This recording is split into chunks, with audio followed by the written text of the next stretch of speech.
Hi, everyone. Welcome to our wellness podcast with My Pets Wellness. I'm Dr. Amanda, and today with me is Dr. Rebekah. Thanks for joining me, Dr. Rebekah. Absolutely. Thank you for having me. Super excited. Yeah, today we're going to talk about neuroplasticity. Sounds Yes. kind of scary. Big word. Yeah, but actually really cool. It's Yeah, very, very cool. Our bodies are just so interesting and they're really amazing. absolutely. No, they definitely are. I'm excited to talk through it. Yeah. So what is your definition of neuroplasticity? What comes to Yeah. mind? So I guess in my mind, I think of it from two different angles. One is like the pure biological sense, like what is definitionally neuroplasticity? And then the second is functionally, what does that mean for people, right? So in my mind, neuroplasticity from a biological standpoint, my understanding of it, and I'll caveat this by saying I'm not a neuroscientist, but it's a process that basically involves structural changes actually to the synapses of the brain and either forming new neural connections or reorganizing the existing neural connections that exist. And a lot of times that is in response to some sort of stimulus, right?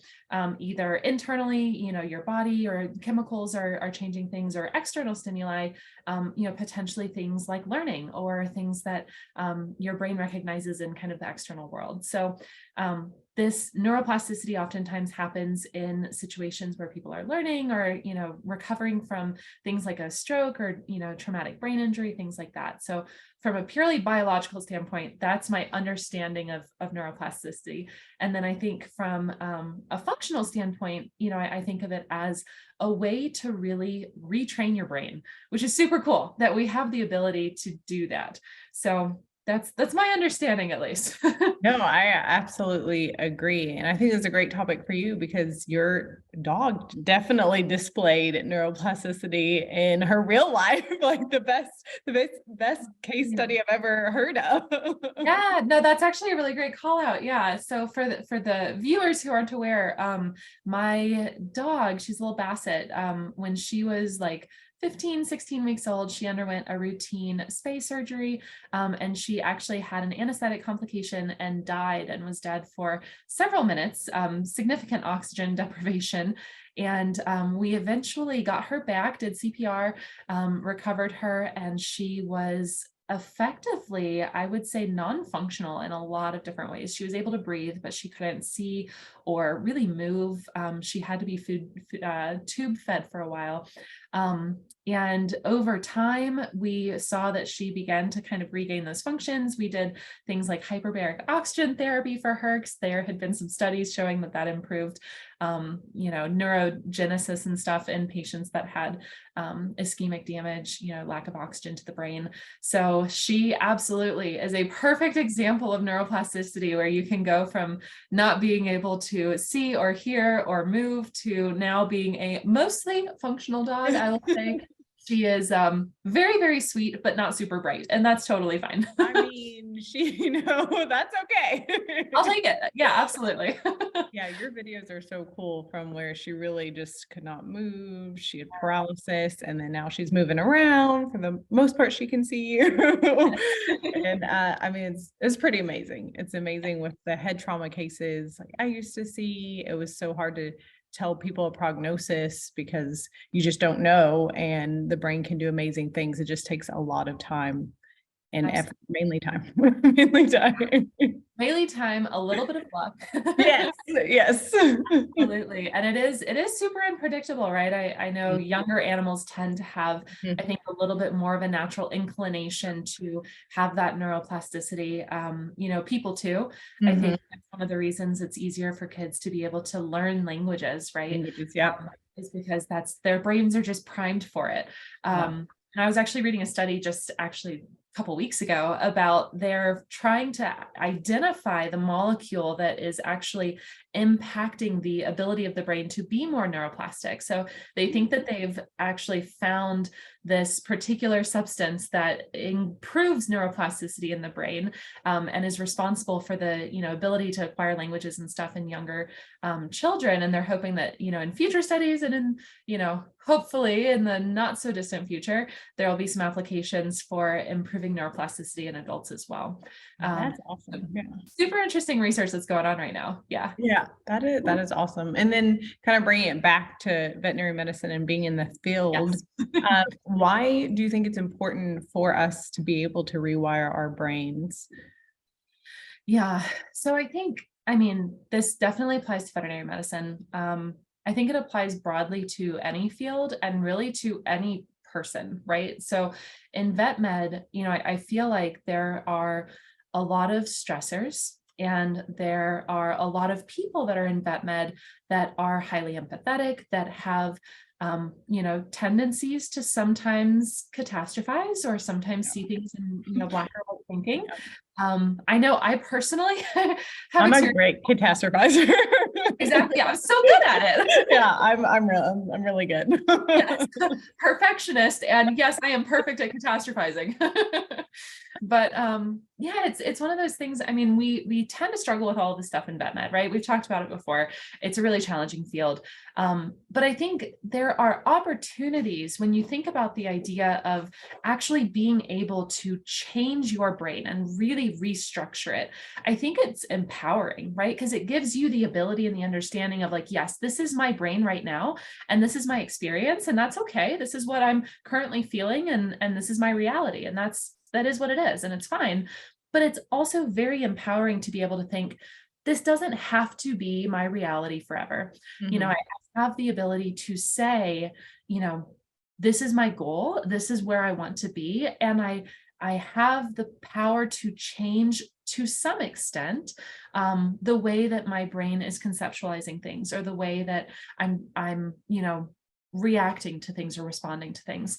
So I think it really is exciting in a way for a lot of people to know that, neuroplasticity and rewiring the brain is absolutely feasible.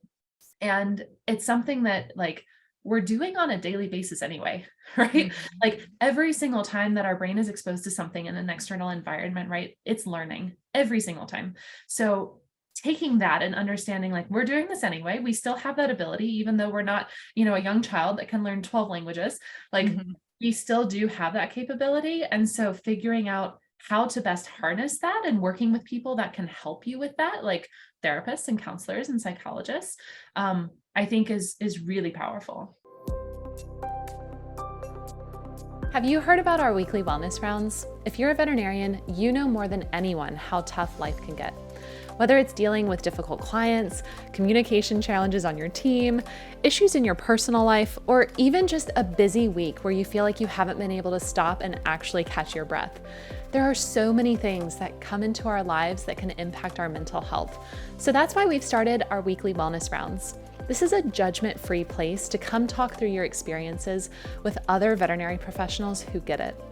These conversations are moderated by our Director of Wellness and Personal Growth, Dr. Rodney Robertson, who is also a licensed mental health professional. Weekly wellness rounds take place on Wednesdays at 7 p.m. Central Time, and all of these meetings are virtual, so there's no need to stress about adding yet another trip to your busy week. You can register and join our weekly wellness rounds by visiting our DVM support website at mypetswellness.net/DVM support. So join us for weekly wellness rounds on Wednesdays at 7 p.m. Central. We hope to see you there. I think you kind of hit on this kind of while we were chatting, but the benefits of it, just knowing that you don't have to have this mindset, and you may not even know that your mindset is kind of affecting a lot of areas of your life, but you can go towards more of a growth mindset than a scarcity mindset, and actually retrain your brain to think in that way.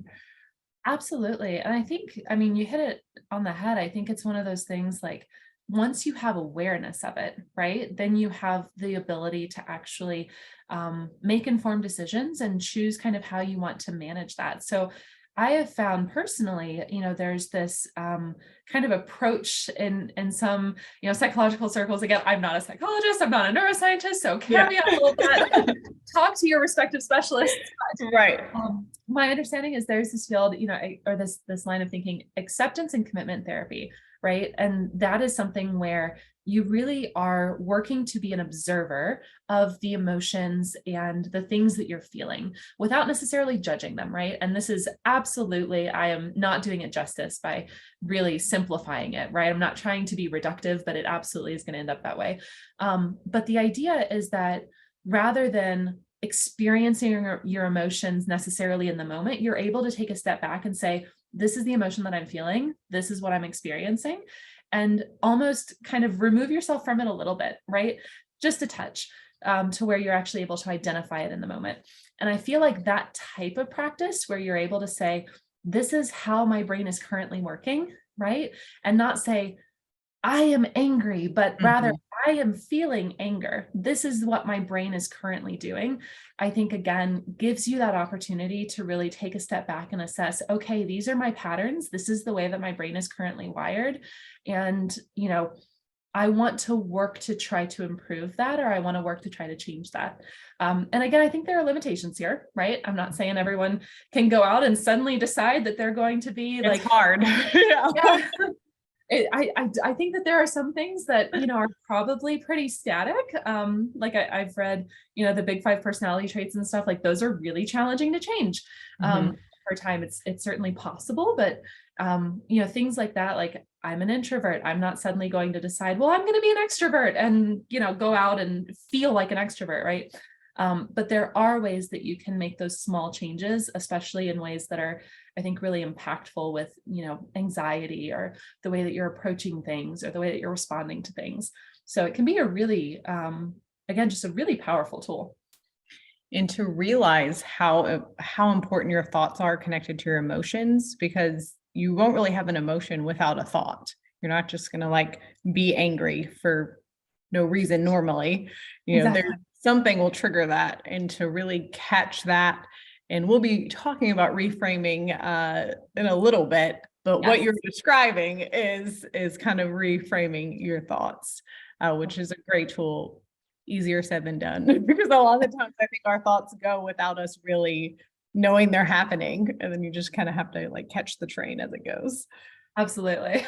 Much easier said than done, all of this, even though neuroplasticity is not really an easy word to say. It's easier said than done. It is actually hard. I was like, oh. And then just ways, tools to kind of train your brain. I know there's brain games that's kind of more sharpening your mental health, doing like Sudoku or puzzles like that. I think yoga can be helpful, learning a language. Absolutely. I mean, everything that you just mentioned, spot on, 100%. I think brain games, engaging your brain in different ways, right? Like even people talk about using your other hand to brush your teeth. Yes, I read that. Yeah. Things like that are, they're challenging for your brain. They keep you stimulated. I think that's all super important. I think, like I mentioned, talking with a psychologist, psychiatrist, therapist, someone that is able to help you recognize your specific patterns and how you want to change that. I think one of the things that I've found, especially with, the benefits of neuroplasticity for myself, is identifying how I'm talking to myself, right? Like, I feel like everyone has one of those internal monologues, right? And so I've become, and I've tried to intentionally become, very mindful of my internal reaction to the things that I'm doing. Mm-hmm. So like, if I go and I do something and it's dumb, like sometimes my internal voice is like, God, you're so stupid, right? Like that's just what my voice is telling me. And so rather than just accepting that, it's important to be able to say, that is a response that my brain is having. Let's give it examples of how that's not true. And rather than, I would say, strengthening that circuit, that neural circuitry that exists that created that kind of response, let's break that response when we recognize it so that we can rewire our response to be something that's more productive. Like maybe instead of, gosh, I feel so stupid, or gosh, I'm so dumb, maybe we say next time, that didn't turn out the way that I wanted, but I learned something from it. Next time I'll do better, right? showing more compassion to yourself, I think, is one of the ways that on a daily basis, you can work to rewire your brain in a very tangible way. I also think, obviously, things like exercise. Exercise is great for the body, but it's also great for the brain. So if you're exercising regularly, you're going to be able to have more power to do some of these things that take a little bit more energy and are a little challenging. Having a healthy diet, I think, is as well. So some of those basics, getting sleep. Yeah, I think getting sleep. baseline, step 0. Yep. Yep. And then everything else will kind of follow from there. So exactly. And I think we actually touched on this in the beginning, but I was reading several studies where someone had a traumatic brain injury and they actually were able to reverse the damage and come back and relearn. So I think that is, amazing of our bodies that we can do that and know that if something happens to us, or if we do have a negative self-thoughts, like we can actually rewire and change our mindsets. Absolutely. And it's a good reminder, right? Like, there are a lot of things in life that you absolutely can't change, right? And those things are really hard, and it's really frustrating to be in those situations. But to know that there are things that you do have an influence on, not necessarily, again, that you can change and do a 180 overnight, but that you can, through intentional effort, make a difference. I think that's really exciting. And for it to be your own brain and to know, like, okay, well, I'm going to focus on training my brain, I'm going to focus on making it, work with me versus against me. Yeah. I think that's really important and really great for, I think, veterinary professionals, or really anyone, to remember, because it is so powerful. So I agree. Well, thank you so much for joining us, Dr. Rebekah, and thank you for everyone at home. We really appreciate it, and join us next time. Awesome. Thanks, y'all.